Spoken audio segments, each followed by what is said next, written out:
मीन राशी 6 ते 12 ऑक्टोबर 2025 साप्ताहिक राशीफल। मीन राशी ऑक्टोबर 2025 चा हा दुसरा आठवडा आर्थिक आणि कौटुंबिक दोन्ही दृष्टीने तुमच्यासाठी अत्यंत शुभ राहील। या काळात बुध आणि शुक्र हे राशींचे संक्रमण करत आहेत, जे अत्यंत शुभ असणार आहेत। अशा परिस्थितीत जाणून घेऊया मीन राशीसाठी हा आठवडा कसा असेल। मीन राशी या आठवड्यात कामाच्या ठिकाणी हळूहळू बदल होतील आणि तुमचे प्रकल्प यशस्वी होतील।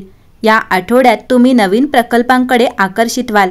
तुमचे आरोग्य लक्षणीयरित्या सुधारेल आणि तुम्हाला तुमच्या मुलांसोबत वेळ घालवण्याचा आनंद मिळेल। प्रेमसंबंध मजबूत होतील आणि परस्पर समजूतदारपणा लक्षणीयरित्या सुधारेल। भागीदारीत केलेली आर्थिक गुंतवणूक आव्हानात्मक असू शकते। या आठवड्यात संतुलन आणि संयम राखण्याचा प्रयत्न करा। कामाच्या ठिकाणी तुमचे प्रयत्न यशस्वी होतील आणि पदोन्नती किंवा नवीन जबाबदाऱ्या मिळण्याचे संकेत आहेत। आर्थिक लाभ होईल, विशेषतः गुंतवणुकीद्वारे। तुम्हाला तुमच्या कुटुंबाकडून पाठिंबा मिळेल। प्रेमसंबंध अधिक जवळ असतील आणि आरोग्य अनुकूल आहे। मीन राशी या आठवड्यात तुमच्या प्रेमजीवनात सौम्यपणे ऐकणे आणि प्रामाणिकपणे शेअर करणे आवश्यक आहे। शांतपणे मनापासून बोला आणि जास्त भावनिक होण्याचे टाळा। चिठ्ठी किंवा मदत यासारखे छोटे दयाळू हावभाव एखाद्याचा दिवस हलका करू शकतात। तुमच्या जोडीदाराला घाई न करता भावना शेअर करण्याची परवानगी द्या। आवश्यक असल्यास मऊ सीमा निश्चित करा। भूतकाळातील वेदनांना क्षमा केल्याने आराम मिळू शकतो। शांत समज आणि सातत्यपूर्ण काळजी घेतल्याने विश्वास निर्माण होईल आणि कालांतराने तुमचे नाते अधिक उबदार होईल। या आठवड्यात शांत, सर्जनशीलता आणि संयमी प्रयत्न कामावर चांगले परिणाम देतील। बैठकांमध्ये एक कल्पना शेअर करा आणि स्पष्ट उदाहरणे द्या। एक छोटी यादी बनवा आणि दररोज छोटी कामे पूर्ण करा। सहकाऱ्यांकडून अभिप्राय घ्या आणि तुमचे काम सुधारण्यासाठी त्याचा वापर करा। एका साध्या मार्गदर्शकातून एक नवीन लहान कौशल्य शिका। एकाच वेळी खूप प्रयत्न हाताळू नका। शांत लक्ष केंद्रित करणे आणि सातत्यपूर्ण काळजी घेणे तुमचे काम इतरांना अधिक दृश्यमान आणि मौल्यवान बनवेल। या आठवड्यात काळजीपूर्वक नियोजन आणि काटेकोरपणे नोंदी ठेवल्याने तुमच्या आर्थिक सवयींना फायदा होईल। तुम्ही काय कमावता आणि कुठे खर्च करता ते लिहा।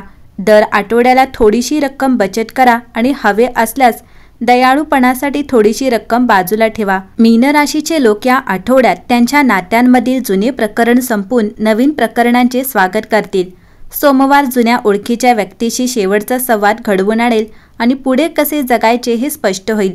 अविवाहित महिला शुक्रवारी एखाद्या उत्सवात किंवा पार्टीत नवीन ओळखीच्या व्यक्तीला भेटतील, ज्यामुळे एक सकारात्मक सुरुवात होईल। विवाहित किंवा वचनबद्ध लोकांनी बुधवारी त्यांच्या जोडीदारासोबत भूतकाळातील समस्यांवर चर्चा करण्याची आणि शेवटची संधी मिळेल। आठवड्याच्या शेवटी कुटुंबासोबत एक छोटासा उत्सव किंवा वेळ येईल, ज्यामुळे नातेसंबंधांची समज वाढेल आणि आराम मिळेल। करिअरबद्दल बोलायचे झाले तर मीन राशी तुमच्या कारकिर्दीत मीन राशीच्या लोकांना या आठवड्यात धावण्यावर किंवा प्रोजेक्ट क्लोज आउटवर लक्ष केंद्रित करावे लागेल।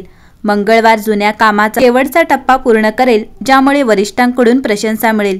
गुरुवार कामावर नवीन जबाबदारी देईल, परंतु निर्णय घेण्यासाठी रविवार हा चांगला दिवस असेल।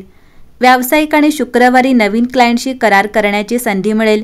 नेटवर्किंगसाठी शनिवार फायदेशीर ठरेल, कारण तुम्ही जुना संपर्क पुन्हा सक्रिय कराल। टीम मीटिंगमध्ये तुमची भूमिका स्पष्ट करण्यासाठी सोमवार हा सर्वोत्तम वेळ असेल। मीन राशी या आठवड्यात विशेषतः बचतीशी संबंधित आर्थिक कामगिरीचा काळ आहे। सोमवारी जुने कर्ज फेडले जाईल, ज्यामुळे दिलासा मिळेल। शुक्रवारी गुंतवणूक किंवा बचतीमध्ये एक छोटासा टप्पा गाठला जाईल, जो तुम्ही तुमच्या कुटुंबासोबत शेअर कराल। गुरुवारी एक नवीन गुंतवणूक प्रस्ताव येईल, परंतु स्वीकारण्यापूर्वी शनिवारपर्यंत विचार करा। रविवारी तुम्हाला जुन्या योजनेतून अनपेक्षित फायदे मिळू शकतात। बुधवार हा पैसे उधार देण्यासाठी किंवा उधार घेण्यासाठी सर्वात अनुकूल काळ असेल। शुक्रवार हा आठवड्यातील सर्वात मजबूत आर्थिक दिवस असेल, जेव्हा बचत आणि उत्पन्न दोन्हीमध्ये सुधारणा दिसून येईल। आरोग्याच्या दृष्टिकोनातून मीन राशीच्या लोकांनी या आठवड्यात स्वतःला रिचार्ज करण्यावर लक्ष केंद्रित करावे। मंगळवारी सतत कामाच्या ताणामुळे थकवा वाढू शकतो, म्हणून दिवसभरात लहान ब्रेक घेणे फायदेशीर ठरेल। गुरुवारी जुनी वेदना किंवा अस्वस्थता कमी होईल, त्यामुळे तुम्हाला तुमची दिनचर्या पुन्हा आखावी लागेल। शनिवारी बाहेरील क्रियाकलापांमध्ये सहभागी होणे किंवा मोकळ्या हवेत वेळ घालवणे आरामदायी ठरेल। सोमवारी पुरेशी विश्रांती घेणे आणि झोपण्याची वेळ कायम ठेवणे आठवडा सुरळीत राहण्याची खात्री देईल। या आठवड्यात मीन राशीच्या लोकांनी शुक्रवारी भगवान श्रीकृष्णाला तुळशीची पाने अर्पण करावीत आणि ओम नमो भगवते वासुदेवाय या मंत्राचा 21 वेळा जप करावा। या आठवड्याचा शुभ रंग आकाशी निळा आहे आणि भाग्य संख्या 5 आहे। मंगळवारी गरजू महिलेला फळे किंवा मिठाई दिल्याने कामात यश मिळेल आणि नातेसंबंधांमध्ये नवीन सुरुवात होण्याचा मार्ग मोकळा होईल। एकंदरीतच पाहता मीन राशीच्या लोकांना हा आठवडा प्रपोज करण्याची चांगली संधी घेऊन येत आहे। मीन राशीच्या लोकांना त्यांच्या प्रेमजीवनात अनेक आश्चर्य वाट पाहत आहेत। तुमच्या भावना शेअर करण्यास अजिबात संकोच करू नका। या काळात लांब पल्ल्याच्या नातेसंबंधांना अधिक संवादाची आवश्यकता असेल। नवीन जबाबदाऱ्या तुमच्या दारावर ठोठावत आहेत। तुम्हाला आव्हाने स्वीकारावी लागतील आणि प्रत्येक संधीचा फायदा घ्यावा लागेल। टीम लीडर्स आणि व्यावसायिक सावधगिरी बाळगावी लागेल आणि डेडलाईन चुकवू नये। व्यावसायिकदृष्ट्या तुम्ही भाग्यवान आहात। मोठे निर्णय घेताना आणि मोठी गुंतवणूक करताना काळजी घ्या। नोकरी बदलू इच्छिणारे या आठवड्यात राजीनामा देऊ शकतात। या आठवड्याचा पहिला भाग नवीन व्यवसाय सुरू करण्यासाठी चांगला आहे। हा आठवडा तुमच्यासाठी समृद्धीचा राहील। उत्तम गुंतवणूक पर्याय उपलब्ध असतील। या आठवड्यात कोणतीही मोठी समस्या तुम्हाला अडचणीत आणणार नाही। तुम्ही तुमचे पैसे आरामात आणि हुशारीने वापरू शकता। पैशाचा योग्य व्यवस्थापनासाठी तज्ज्ञांचा सल्ला घ्या। तुम्ही तुमच्या काही मोठ्या मुलांमध्ये मालमत्ता वाटून घ्याल। एकंदरीतच हा आठवडा मीन राशीसाठी उत्तम असेल।